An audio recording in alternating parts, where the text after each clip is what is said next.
नमस्कार दोस्तों, मैं Rajneesh Sharma Soul Insights platform पे फिर आपके बीच में। आज शुक्रवार है, जैसा कि आप सब जानते हैं शुक्रवार का दिन हमने रखा है आपके द्वारा पूछे गए प्रश्नों के उत्तर देने के लिए। तो मित्रों, चलो शुरुआत करते हैं। हर बार की तरह एनवायरनमेंट को लेके पेड़ लगाओ पानी बचाओ, ये मेरा नारा है। हर एक इंसान को पेड़ लगाने हैं और पानी को बचाना है। आजकल आप भी देख रहे हैं और सारी दुनिया देख रही है, सड़कों को उखाड़ा जा रहा है, 4 लेन की जा रही है, लेकिन पेड़ का कोई ख्याल नहीं किया जा रहा।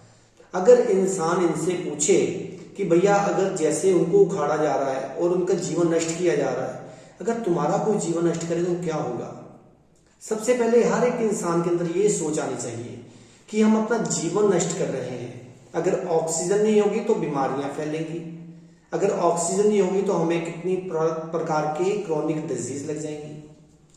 तो इसलिए मित्रों, आप सबका फर्ज है, अगर एक पेड़ कोई उखाड़ता है तो उसकी जगह 10 पेड़ लगाए, नहीं तो उसको जन्मों जन्मों इसका भोगना ही पड़ेगा, इस कर्मों का भोगना ही पड़ेगा भोग। तो चलिए शुरू करते हैं हर बार की तरह पहले प्रश्न से। एक मित्र ने पूछा है, ये जो तर्क है, ये जो हम हर एक के साथ बहस करते हैं, विवाद करते हैं, इसका कोई फायदा होता है? बिल्कुल नहीं। चाहे वो धर्म के नाम पे तर्क हो, चाहे वो अधर्म के नाम पे तर्क हो, बहस हो। मित्रों याद रखिए, जो भी इंसान किसी भी टॉपिक पे तर्क करता है, विवाद करता है, बहस करता है, वो कभी भी किसी भी मुकाम को नहीं छू पाता। कुछ लोग देखा होगा आपने, धर्म के नाम पे बहुत ही बहस करते हैं। धर्म के नाम पे तो बहस होनी ही नहीं चाहिए। जो धर्म के नाम पे बहस करते हैं वो कभी धार्मिक नहीं होते, याद रखना ये बात। क्योंकि जो धार्मिक होगा वो तो चुप रहेगा। तो इसलिए तर्क का हमारे शास्त्रों में भी लिखा हुआ है कि तर्क करने वाला, विवाद करने वाला इंसान कभी भी परमात्मा को नहीं पा सकता।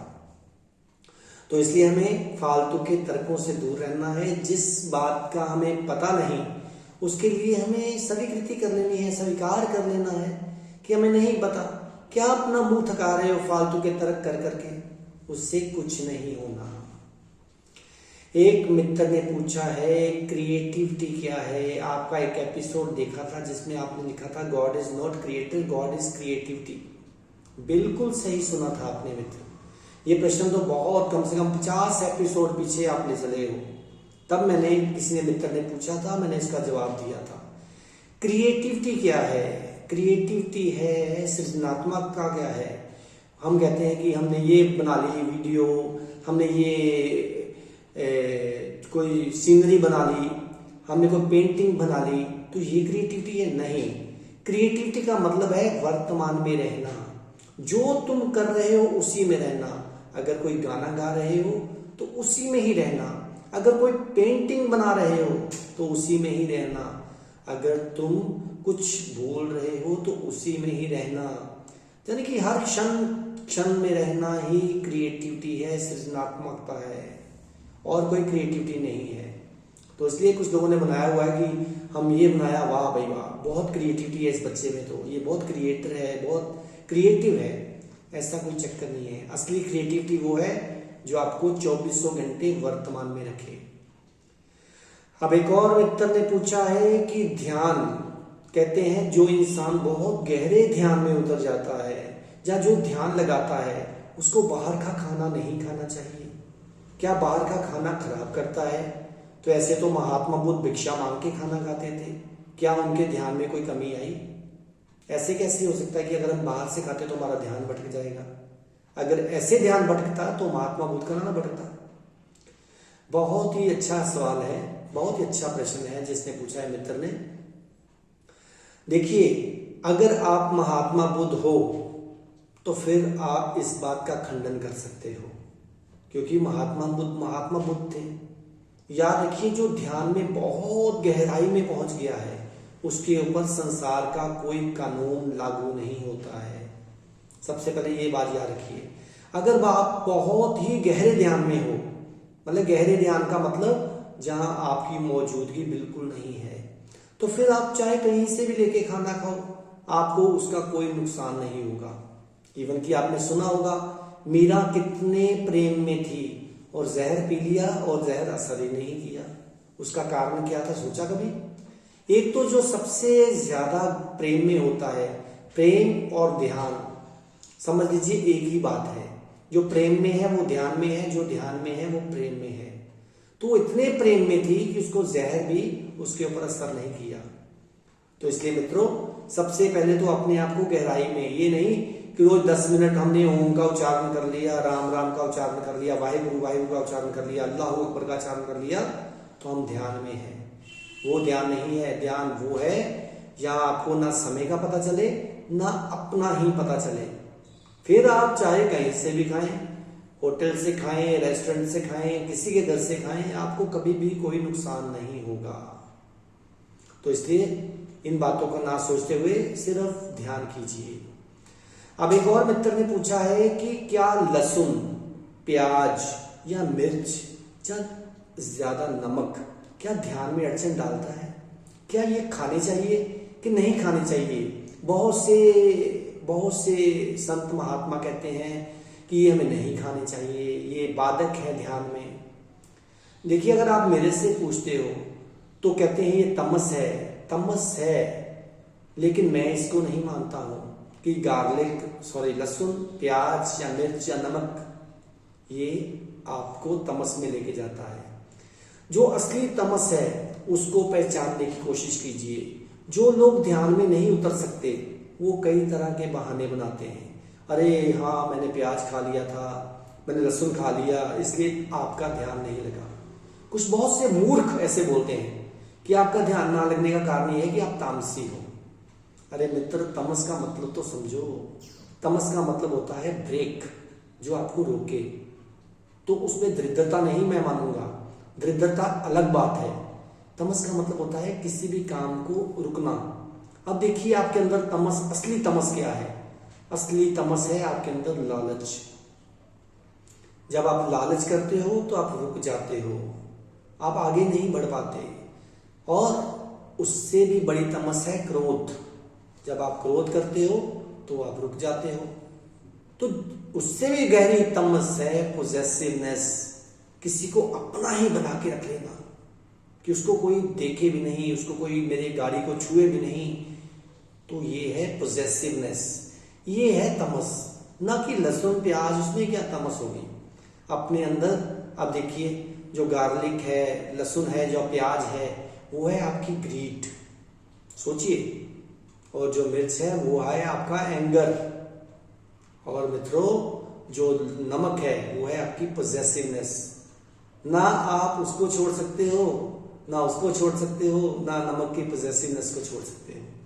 तो इसलिए इन फालतू बातों में अगर उलझे रहे तो ध्यान कब करोगे? ये नहीं खाना। हाँ, मैं इसके खिलाफ हूं नॉनवेज के या शराब के। वो क्यों?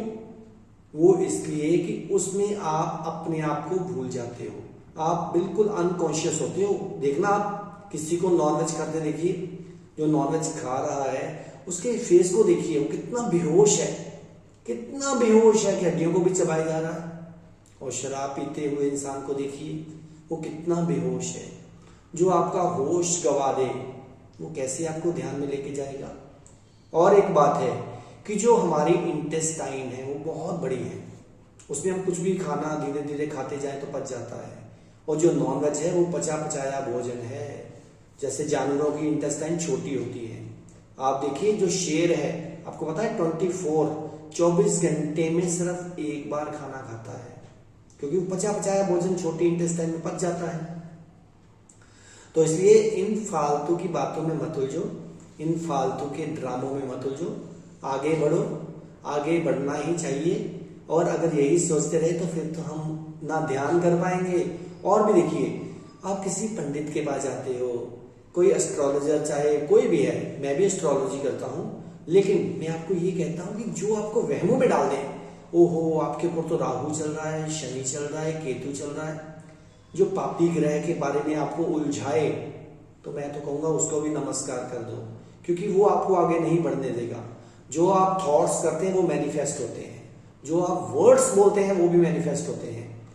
तो इसलिए याद रखिए इस बात को, जो हमारी प्राचीन कथा है कि देवताओं और राक्षसों ने मिलकर ही समुद्र का मंथन किया था मित्रों। और जब तक पापी और शुभ ग्रह नहीं मिलेंगे पैसा नहीं आएगा। तो इसलिए जो पापी ग्रह हैं वो भी पापी नहीं है। वो पापी कब होते हैं? जब आप उनके बारे में पापीत्व छोड़ना शुरू कर देते हो, सोचना शुरू कर देते हो कि ये पापी ग्रह हैं, ये मेरे को खराब करेंगे। अपने अंदर कोई विचार न लाइए, ध्यान कीजिए। ध्यान से कोई भी ऐसी फालतू की बातें ना आपके अंदर उतरेंगी, ना आपको तंग ही करेंगी। अब एक और मित्र ने पूछा है, मैं क्रोध छोड़ना चाहता हूँ, मैं समर्पण करना चाहता हूँ, कैसे करूँ? मैं बहुत अहंकार छोड़ना चाहता हूँ। डेली जाके मंदिर में परमात्मा के आगे नतमस्तक होकर कहता हूँ, परमात्मा मेरा अहंकार छीन लो, मेरा अहंकार छीन लो, मेरा क्रोध खत्म कर दो। तो मित्र, सबसे पहले तो ये देखो, जो तुम बात वहां जाके कह रहे हो कि मैं अपना क्रोध आपके चरणों में समर्पित करता हूं, वो भी तो अहंकार है, वो भी तो सूक्ष्म से सूक्ष्म अहंकार है। तो इसलिए इन फालतू बातों में मत उतरिए। एक ही जो मैं हर बार शिक्षा दे रहा हूं, सिर्फ और सिर्फ एक काम करना है, ध्यान में उतरना है। जब आप ध्यान में उतर जाएंगे तो ना आपको क्रोध कंट्रोल करना पड़ेगा, ना समर्पण करना पड़ेगा, ना अहंकार छोड़ना पड़ेगा। ये सब कुछ स्वयंभू अपने आप ही उतर जाएगा। तो इसलिए सब बीमारियों की एक ही दवा है, एक ही मेडिसिन है, मेडिटेशन। तो मेडिटेशन इज अ मेडिसिन। तो क्या करना है? बस ध्यान में उतरना है। अब ध्यान का क्या मतलब है कि कोई रट लगाए रखनी है, किसी चीज को एकाग्र होके देखना है? नहीं, उसके लिए सिर्फ बैठना है, सिर्फ बैठना है। तो आप कुछ ही दिनों में देखेंगे तो आपका ध्यान में आप उतरने शुरू हो गए और आप बियॉन्ड टाइम, समय से पार चले गए, अकाल में चले गए। तो फिर देखना आप कितने मजे हैं। मैं इसलिए कह रहा हूं कि जो अनुभूतियां होती हैं मैं वही डिस्कस करता हूं। कई बातें खुल के नहीं बोली जा सकती, शायद वो प्रेजेंस ही बता सकती है। जब हम कुछ बोल देते हैं तो उस चीज की वैल्यू बिल्कुल खत्म हो जाती है। याद रखो मित्रों, तो साइलेंस में रहना है, मौन में रहना है। तो जब मौन में रहेंगे तो देखना हर एक क्वेश्चन का आंसर आपको अपने आप ही उतर आएगा, मेरे से पूछने की जरूरत नहीं पड़ेगी। तो मित्रों, मैं सबको चाहता हूं हर एक के लिए हर बात आसान हो जाए, उसको अंदर से ही क्वेश्चन के आंसर मिल जाए। तो उसके लिए मौन, सिर्फ एक ही भाषा परमात्मा की, मौन में रहेंगे तो आप देखेंगे आपको अपने आप ही सारे शास्त्र, सारे वेद, सारे पुराण, सारे ग्रंथ आपके अंदर अपने आप ही बोलना शुरू हो जाएंगे। तो इसी के साथ अगले शुक्रवार को फिर मिलेंगे। तब तक आप मेरे चैनल को सब्सक्राइब करते रहिए, सोल इनसाइट्स _ रजनीश। तब तक आप खुश रहिए, आबाद रहिए, जिंदाबाद रहिए। नमस्कार।